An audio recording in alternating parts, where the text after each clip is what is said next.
नमस्कार, मैं Baroda high school Alkapuri afternoon shift से स्वाति दवे और आज का हिंदी व्याकरण का मेरा टॉपिक है एकार्थी शब्द। इस प्रकरण को लेने के पीछे मुख्य उद्देश्य है विद्यार्थी कम शब्दों में सुंदर तरीके से वाक्य रचना सीखें, विद्यार्थी संक्षिप्त में प्रभावशाली तरीके से अपनी बात कहना सीखें, साथ ही विद्यार्थियों को नए नए शब्दों की जानकारी हो। एकार्थी शब्दों के बारे में जानकारी प्राप्त करने के लिए सबसे पहले हम एकार्थी शब्द क्या होते हैं इसलिए उसकी परिभाषा पर ध्यान देंगे। भाषा में कई शब्दों के स्थान पर जिस एक शब्द को बोलकर भाषा को अधिक प्रभावशाली एवं आकर्षक बनाया जाता है, उस एक शब्द को एकार्थी शब्द कहा जाता है। व्याकरण की दृष्टि से अगर हम चाहें कि हमारी भाषा बहुत ही अलंकारिक हो, बहुत ही सुशोभित हो, तो इसके लिए हम अनेक शब्दों की जगह एक शब्द का प्रयोग करते हैं, उन्हें एकार्थी शब्द कहा जाता है। इसके लिए हम पहली स्लाइड देखते हैं। आप देख सकते हैं मछली की तरह आँखों वाली, मछली दैट मीन्स मीन, और अक्षी आँखें तो मीनाक्षी। तो हम हर बार ये नहीं कहेंगे कि उसकी आँखें मछली की तरह हैं, उसकी आँखें मछली की आँखों की तरह हैं, हम कह सकते हैं उसको मीनाक्षी।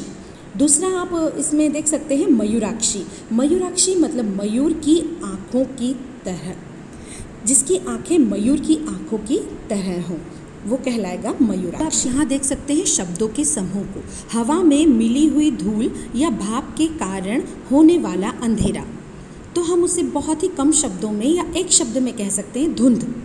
तो इसके लिए हमें इतने सारे शब्दों को प्रयोग करने की आवश्यकता नहीं है। अब आप नेक्स्ट स्लाइड में देखिए, रोगियों की चिकित्सा करने का स्थान चिकित्सालय, और जो रोगियों की चिकित्सा करता है चिकित्सक, डॉक्टर, और यहाँ पर चिकित्सालय हॉस्पिटल, अस्पताल। अब हम बार बार ये नहीं कहेंगे कि चलो ये बीमार है तो इसे वहाँ रोगियों की चिकित्सा करने के स्थान पर ले जाते हैं, हम उसके लिए कहेंगे चलो इसे चिकित्सालय ले जाते हैं और चिकित्सक से इसका उपचार करवाते हैं। यहाँ देखिए, जल में रहने वाले जीव जंतु जलचर, मतलब जल में चरने वाले, रहने वाले, सर्वाइव करने वाले जलचर, और आकाश में उड़ने वाले नभचर।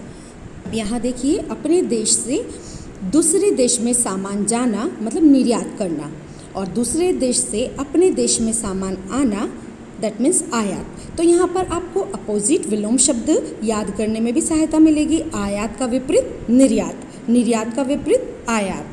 अब यहाँ देखिए, अपनी हत्या स्वयं करना, उसके लिए हम एक शब्द उपयोग करेंगे, वो होगा आत्महत्या, और जिसे क्षमा न किया जा सके अक्षम्य। तो यहाँ पर देखिए, इतने सारे शब्दों की जगह हम वाक्य भी कितने अच्छी तरह से बना सकते हैं और हमारी भाषा को एक सुंदर रूप दे सकते हैं कि आत्महत्या करना अक्षम्य अपराध है। यहाँ पर देखिए, जो हो सकता है संभव, जो नहीं हो सकता है असंभव। अब नेक्स्ट स्लाइड में देखिए, अवसर के अनुसार बदल जाने वाला अवसरवादी। जैसे हम कहते हैं कुछ लोग बड़े अवसरवादी होते हैं। अब इस स्लाइड में देखिए, आज्ञा का पालन करने वाला आज्ञाकारी, और अनुचित या बुरा आचरण करने वाला दुराचारी। अब यहाँ देखिए, आँखों के सामने प्रत्यक्ष, ये सब जो है डायरेक्टली बात कर रहे हैं, और आँखों से परे परोक्ष। दूरभाष के द्वारा जो व्यक्ति बात कर रहा है वो व्यक्ति उसके सामने नहीं है, लेकिन वो परोक्ष रूप से उससे बात कर रहा है। अब यहाँ देखिए, अचानक हो जाने वाला आकस्मिक। अभी हमने कुछ दिनों पहले ही जो समाचार है वो बहुत दुखद समाचार पड़ा कि सिद्धार्थ मल्होत्रा का आकस्मिक निधन हो गया। तो यहाँ पर जो ये शब्द है ये वाक्य को एक सुव्यवस्थित रूप देता है। अब आपके सामने जो स्लाइड है वहाँ है आवश्यकता से अधिक वर्षा, अतिवृष्टि, अति मतलब बहुत, वृष्टि मतलब वर्षा, और आवश्यकता से कम वर्षा, अल्पवृष्टि, बहुत अल्प मतलब कम, वृष्टि मतलब वर्षा, तो अल्पवृष्टि। अब आप देखिए, अभिनय करने वाला पुरुष अभिनेता, तो हम कभी भी ऐसा तो नहीं कहेंगे कि अक्षय कुमार अभिनय करने वाला पुरुष है, उसके लिए एक शब्द है अक्षय कुमार एक अभिनेता है, और इसी तरह अभिनय करने वाली स्त्री अभिनेत्री। अब अपना हित चाहने वाला स्वार्थी, जो अपने लाभ या स्वार्थ का ध्यान न रखता हो निस्वार्थी। तो हम कहते हैं वर्तमान युग में सभी स्वार्थी हो गए हैं, लेकिन एक माँ जो है वो निस्वार्थी होती है। तो यहाँ देखिए स्वार्थी और निस्वार्थी, तो हमें इतने लंबे वाक्य बोलने की ज़रूरत नहीं है। अपने देश से प्यार करने वाला देशभक्त, अपने देश के साथ विश्वासघात करने वाला देशद्रोही। अब देखिए आपने ये शब्द जो है वो बहुत बार सुना होगा।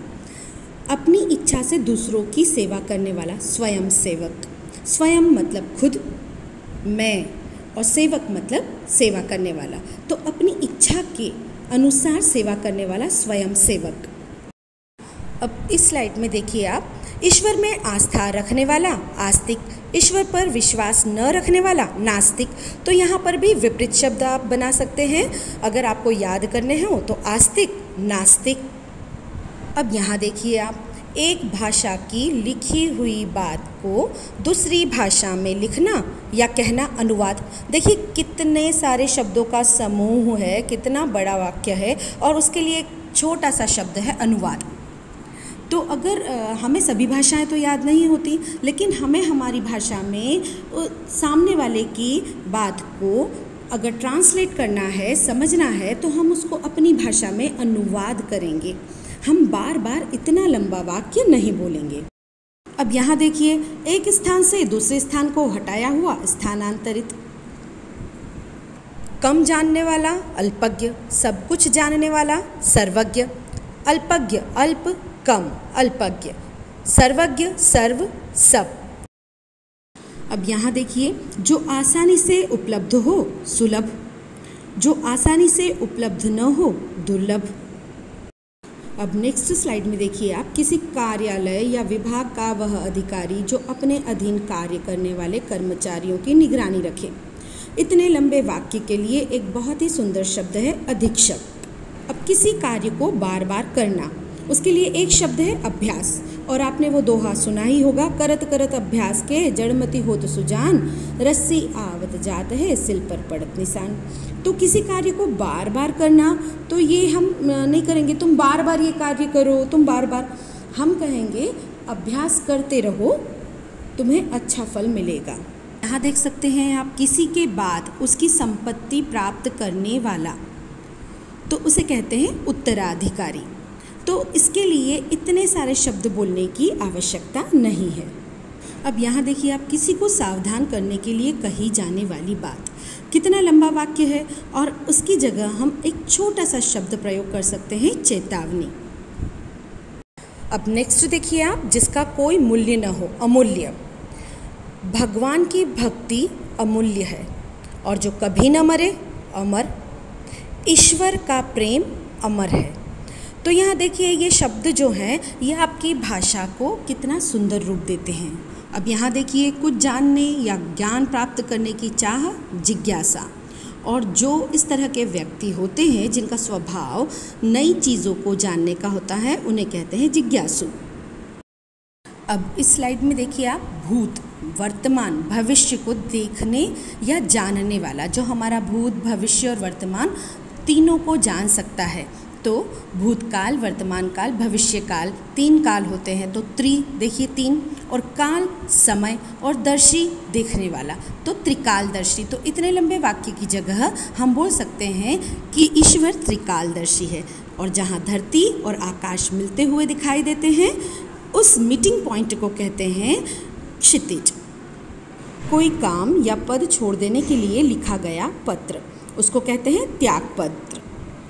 पाप या अपराध करने पर दोष मुक्त होने के लिए किया जाने वाला धार्मिक या शुभ कार्य, प्रायश्चित। अब देखिए कितना लंबा वाक्य है, और उसके लिए एक छोटा सा सुंदर शब्द है प्रायश्चित।